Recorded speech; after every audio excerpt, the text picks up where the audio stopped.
बुढ़ापा का बोझ ना बने। आज बच्चों के जिद पर उन्हें गिरगांव चौपाटी ले गई। वहाँ श्री पंडित से मुलाकात हुई, जो 10 वर्ष पूर्व हमारी ही सोसाइटी में रहते थे। रूपदार चेहरा, उत्साहित मुस्कान, बच्चों के साथ बैठकर रेत के घर बना रहे थे, उनके साथ समुद्र की लहरों में भीग रहे थे। उम्र होगी 75 के करीब। सुखी जीवन के पहलू खुलते खुलते जीवन के उतार चढ़ाव भी उनकी आंखों से, बातों से प्रज्वलित हो रहे थे। 6 साल पहले पत्नी चल बसी, लड़के लड़कियां सुदृढ़ वैवाहिक उच्च पद पर, और फिर आर्थिक संघटना, सब कुछ ऐसा ही नजर लग आए। फिर भी अकेलापन आदमी को काटने को दौड़ता है, परंतु इसका एहसास हो इससे पहले ही एक सुंदर सा आश्रम में प्रवेश ले लिया और जीवन संध्या जैसी महक उठी। बच्चों ने बहुत विरोध किया, पापा ये क्या पागलपन है, घर में कोई तकलीफ है क्या, हमसे कोई गलती हुई है क्या, फिर भी ये अलगाव क्यों, ये वृद्धा आश्रम क्यों। पंडित बोले, बेटे ये अलगाव इसलिए कि जब तक मैं हूँ थोड़ा अंतर रहेगा। ये ठीक है तुम मुझे रखते हो, ये वृद्धा आश्रम होता है, मैं यहाँ आया हूँ तो मेरे लिए ये वानप्रस्थ आश्रम है। मैं अभी बूढ़ा कहाँ हुआ हूँ, अभी मुझे शेक्सपियर पढ़ना है, प्रेमचंद्र और महादेवी वर्मा की कहानियों का मर्म जानना है, और भी बहुत कुछ करना है जो मन में है। मुझे फिर बंधन में मत बांधो, और यदि कहो तो वो एक फोन की दूरी पर है, या फिर उनके लिए मैं इस दुनिया में हूँ नहीं। ये सब बताते बताते वो हमें नारियल पानी वाले के पास ले गए। छोटे बच्चों जैसा उत्साह में बोले, भैया मलाई निकाल के दो। नवजीवन का उत्साह जैसे अगले अंग अंग में भरा था। इन किया हुआ चेक का रंगीला शर्ट, ब्राउन जींस की महंगी ब्रांडेड पैंट सिर पर कर, इस उम्र में भी ये तरीफा इस पर सुंदर था।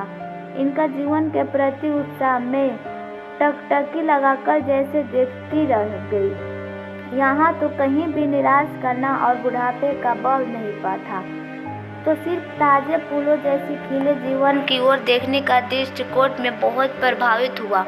उनका पता मांगा तो बोले, यदि दे भी तू तो आज की पीढ़ी के पास समय कहाँ है।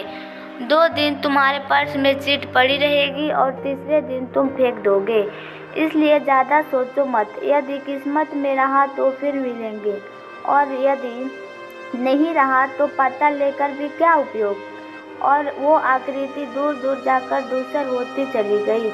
श्री पंडित से मिलने के बाद आज बार बार आंखों के आगे पंडित चाचा का उदास खोया खोया चेहरा नजर आ रहा था।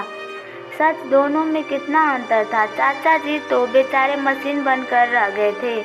इस उम्र में भी सुबह उठकर पोते को स्कूल बस के लिए छोड़ना, दूध, तरकारी और अन्य सामान लाना, बिल भरना, न जाने ऐसे कितने ही काम उन पर थोपे गए थे। रिटायर के तख्ती जो लगी थी, उन पर कामों का फहरिस्त हनुमान की पूंछ की तरह दिनों पर दिन बढ़ती जाती थी। परेशान हो गए थे संघर्षों और पैसे की कमी से। उनके कंधे 50 वसंत पार करते करते झुक गए थे। एक तरह की गूंगी लाचारी आ गई थी। बस तस्मे बुढ़ापे का डरावना सफेद भूत उन्हें खूब डराता था। आज उनसे मिलने का निश्चय किया। दुविधा भी था, क्योंकि उनसे किसी का मिलना जुलना बहू बेटों को पसंद नहीं था।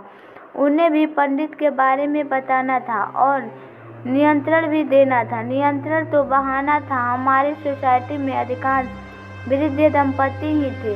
जब मैं ब्याहकर आई थी, उनका अकेलापन, घुटन, मजबूरी और कश्मकश देखती जा रही थी, पर कुछ समझना सूझता नहीं था। आज श्री पंडित से मुलाकात ने जैसे मेरे बंद दिमाग के ताले ही खोल दिए थे।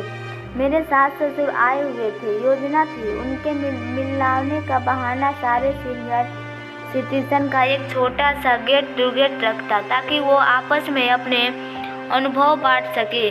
फिर किसी तरह कोशिश कर उन्हें नियंत्रण अंतराल के बाद मिलवाया। महिला मंडल या किटी पार्टी के तरह उनका भी एक छोटा सा क्लब स्थापित करना। फिर दिशा उन्हें खूब मिली जाएगी। विचारों के ताने बाने बुनती मैं कब उनके घर पहुंच पाती हूँ नहीं चला। मुझे मेरे हाथ में उनकी पसंद का बेसन के लड्डू देखकर उनकी आंखों भर आई। पत्नी के गुजरने के बाद उनकी मनपसंद के लिए कोई मायके नहीं रखती थी। सारी कहानी बताकर बोले, जरा भी खाली होता हूँ तो लगता है घड़ी का सेकंड का कांटा भी 100 किलो का वजन लेकर चल रहा है। कोई मेरी सलाह नहीं मानता। मैं सठिया गया हूँ क्या? मैंने भी बेटी के हक से प्यार से उन्हें समझते हुए कहा, चाचा जी अब आप गृहस्थी को जिम्मेवारियों से भी रिटायर हो जाइए। इनका बोझ आगे के पीढ़ी के कंधों पर है। इस बोझ में यदि उनके पैरों में मोच आती है तो अपने अनुभवों का बल दे, परंतु यदि उनके न मांगने पर भी आप अपने अनुभव और उपदेशों की पेड़ियाँ उनके पैर में डालते रहोगे तो उनका चलना मुश्किल हो जाएगा और वो बेड़िया अपेक्षा की धार से काट फेंकेंगे। बिल्कुल सच कर रही हो बेटी। आंखों में आग एक पर्दा था जो तुम्हें हटा दिया। सच पंडित जी ने अच्छा निर्णय लिया। मैंने फिर धीरे से उन्हें अपनी योजना बताई। उनका अवश्य उत्साहित स्वर इस बात की गवाही दे रहे थे कि उन्हें एक दिशा मिल गई है और जीने का मकसद भी। आखिर वो दिन आ गया। सबकी 100% उपस्थिति में तो मुझे मौका नहीं दिया। पहले मैंने अपने सास का परिचय कराया कि कैसे वो वर्तमान में सीख रही एक रूप हो जाती है। वो बोली, बेटा औरत की भूमिका तो बचपन से लेकर बुढ़ापे तक बदलती रहती है, इसलिए हर बदलती भूमिका का स्वागत वो उत्साह से करती है। फिर मैंने उनके व्यस्त कार्यक्रम बताए, जैसे नाती पोतियों के पढ़ाई में मदद करना, त्योहार पर या कभी खाने में एक आधा डिश बना देना, कभी थोड़ी बुनाई, कभी सिलाई और जितना शरीर का समर्थ हो उतनी महिलाओं मंडल का कार्यक्रम में उपस्थित इन पर मुस्कुराते हुए बोली, अपने अधिकारों का नगाड़ा बजाने के बजाय प्रेम और वार्तालाप के बीन बजाओ तो सब कुछ सरल हो जाएगा।